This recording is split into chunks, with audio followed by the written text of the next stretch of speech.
ಜನರು ತಮ್ಮ ಸಮಸ್ಯೆಗಳನ್ನು ಹೇಳಿಕೊಳ್ಳಲು ಅಧಿಕಾರಿಗಳ ಹತ್ತಿರ ಬರುವ ಬದಲಾಗಿ ಅಧಿಕಾರಿಗಳೇ ಜನರತ್ತ ಆಗಮಿಸಿ ಅವರ ಅಹವಾಲುಗಳನ್ನು ಸ್ವೀಕರಿಸಲು ಜನಸ್ಪಂದನ ಕಾರ್ಯಕ್ರಮ ಆಯೋಜಿಸಲಾಗಿದೆ ಎಂದು ಶಾಸಕ ಎಚ್.ವಿ. ಸ್ವರೂಪ್ ಹೇಳಿದ್ದಾರೆ. ಶಾಸಕರ ನಡೆ ಜನರ ಕಡೆ ಎಂಬ ಘೋಷವಾಕ್ಯದ ಅಡಿಯಲ್ಲಿ ಹಾಸನ ತಾಲೂಕಿನ ಸಾಲಗಾಮಿಯಲ್ಲಿ ಇಂದು ನಡೆದ ಜನಸ್ಪಂದನ ಕಾರ್ಯಕ್ರಮದಲ್ಲಿ ಭಾಗವಹಿಸಿ ಮಾತನಾಡಿದ ಅವರು, ರೈತ ಹಾಗೂ ಸೈನಿಕರು ಈ ದೇಶದ ಬೆನ್ನೆಲುಬು. ಅವರ ಯಾವುದೇ ರೀತಿಯ ಸಮಸ್ಯೆಗಳಿಗೆ ಸ್ಪಂದಿಸುವುದು ಎಲ್ಲರ ಕರ್ತವ್ಯವಾಗಿದೆ.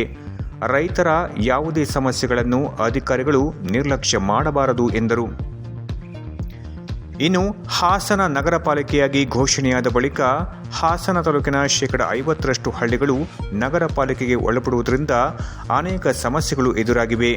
ಕೃಷಿ, ತೋಟಗಾರಿಕೆ, ಕಂದಾಯ ಇಲಾಖೆ ಸೇರಿದಂತೆ ವಿವಿಧ ಇಲಾಖೆಗಳಲ್ಲಿನ ರೈತರ ಸಮಸ್ಯೆಗೆ ಪರಿಹಾರ ಕಲ್ಪಿಸುವ ಸಲುವಾಗಿ ಈ ಕಾರ್ಯಕ್ರಮವನ್ನು ಆಯೋಜಿಸಲಾಗಿದ್ದು, ಪ್ರತಿಯೊಬ್ಬರ ಸಮಸ್ಯೆ ಆಲಿಸಿ ಅದಕ್ಕೆ ಪರಿಹಾರ ಮಾರ್ಗೋಪಾಯ ಸೂಚಿಸಲಾಗುವುದು. ಎಲ್ಲ ಇಲಾಖೆಯ ಅಧಿಕಾರಿಗಳ ಸಮ್ಮುಖದಲ್ಲಿ ಇಲ್ಲಿಯೇ ಪರಿಹಾರ ಕಲ್ಪಿಸುವುದು ನಮ್ಮ ಉದ್ದೇಶವಾಗಿದೆ ಎಂದರು.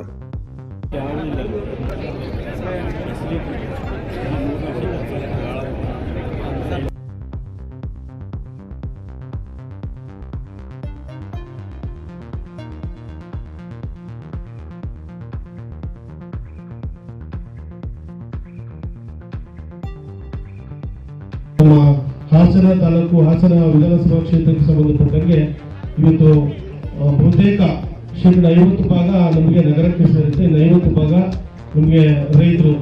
ಹಾಗಾಗಿ ಏನು ಜಮೀನು ನಮ್ಮ ಏನು ಸಾಗರ ಮತ್ತು ಕಂದಿ ಪಂಚಾಯತಿ ಕಸ್ಬ ಈ ಎರಡು ಪಂಚಾಯತಿ ಇವತ್ತು ಬಹುತೇಕವಾಗಿ ಲೇಔಟ್ಗಳು ಮಾಡೋದ್ರಿಂದ ಸಂಪೂರ್ಣವಾಗಿ ರೈತಾಪಿ ವರ್ಗದವರು ಇವತ್ತು ನಮ್ಮ ಕ್ಷೀಣಿಸ್ತಾ ಬರ್ತಾರೆ ನಮ್ಮ ಹಾಸನ ವಿಧಾನಸಭಾ ಕ್ಷೇತ್ರದಲ್ಲಿ.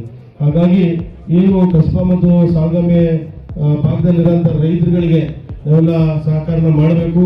ನಮ್ಮ ರೈತಾಪಿ ವರ್ಗದವರು ಇವತ್ತು ಏನು ಎಲ್ಲ ಬೆಂಗಳೂರಿಗೆ ಯುವಕರು ಎಲ್ಲ ಹೋಗ್ತಾ ಇದ್ದಾರೆ ಕೆಲಸಕ್ಕೆ, ಮತ್ತೊಂದು ವ್ಯವಹಾರಕ್ಕೆ ಅಂತ. ಹಾಗಾಗಿ ಕೆಲವೊಂದು ಕಡೆ ರೈತಾಪಿ ವರ್ಗನ ಉಳಿಸ್ಕೋಬೇಕು. ಯಾಕಂದ್ರೆ ರೈತರು ಇವತ್ತು ನಮ್ಮ ದೇಶದ ಬೆನ್ನೆಲುಬು. ಇವತ್ತು ರೈತರು ಮತ್ತು ಯೋಧರು ನಮ್ಮ ದೇಶದ ಬೆನ್ನೆಲುಬು. ಹಾಗಾಗಿ ರೈತರಿಗೆ ಸಂಬಂಧಪಟ್ಟಾಗೆ ಸರ್ಕಾರದಿಂದ ಯಾವ ಸವಲತ್ತುಗಳು ಅನುಕೂಲಗಳಾಗುತ್ತೆ, ಕಂದಾಯ ಇಲಾಖೆ ಇರ್ಬೋದು ಮತ್ತು ಅಗ್ರಿಕಲ್ಚರ್, ಹಾರ್ಟಿಕಲ್ಚರ್ ಇರ್ಬೋದು, ವಿವಿಧ ಇಲಾಖೆಗಳಿಂದ ತಮಗೇನು ಅನುಕೂಲ ಆಗುತ್ತೆ, ಸಹಕಾರ ಆಗಬೇಕು.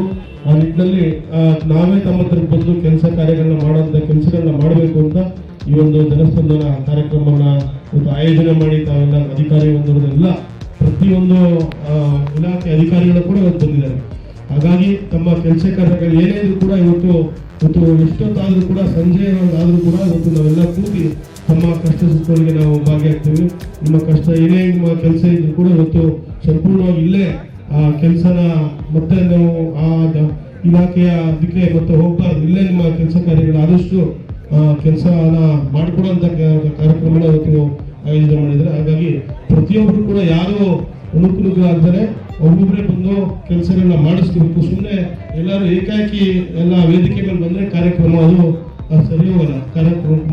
ಕಾರ್ಯಕ್ರಮ ಕೂಡ ಯಾರ್ದು ಕೆಲಸಗಳು ಕೂಡ ಆಗಲ್ಲ. ಹಾಗಾಗಿ ಪ್ರತಿಯೊಬ್ಬರು ಕೂಡ ಬಹಳ ತಾಳ್ಮೆಯಿಂದ ಒಬ್ಬೊಬ್ಬರೇ ಬಂದು ನಾವು ಕೆಲಸ ಏನಿದೆ ಅದನ್ನ ಕೆಲಸಗಳನ್ನ ಮಾಡಿಸ್ಕೊಳ್ಳಿ ಅಂತ ಹೇಳ್ತಾ ಮತ್ತೊಮ್ಮೆ ತಮ್ಮನ್ನೆಲ್ಲ ನೋಡಿ ಬಹಳಷ್ಟು ಸಂತೋಷ ಆಯಿತು. ಹಾಗಾಗಿ ಮತ್ತೊಮ್ಮೆ ತಮ್ಮೆಲ್ಲರಿಗೂ ನಾನು ಭಗವಂತ ಒಳ್ಳೆಯದಾಗಲಿ ಅಂತ ಪ್ರಾರ್ಥಿಸ್ತಾ ಒಂದು ಕಾರ್ಯಕ್ರಮನ ಈಗ ಶುರು ಮಾಡೋಣ.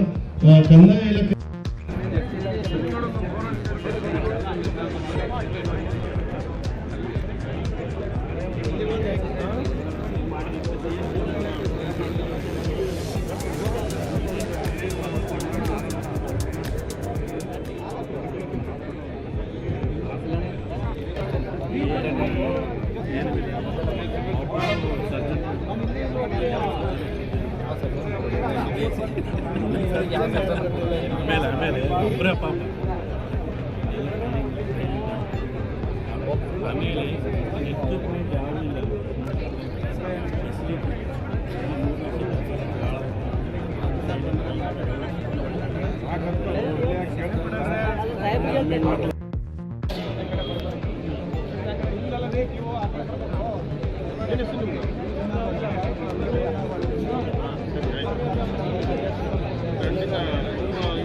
ಯಾರು ಬಂದಿರೋ ಜೊತೆಲಿ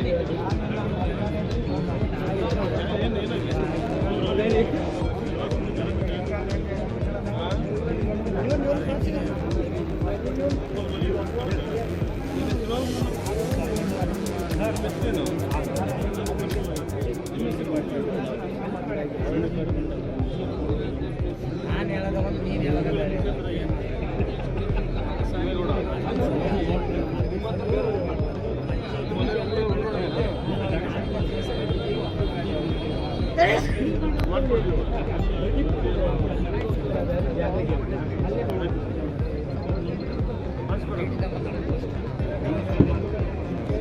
ಅಲ್ಲ ಹೇಳಿಬೇಕು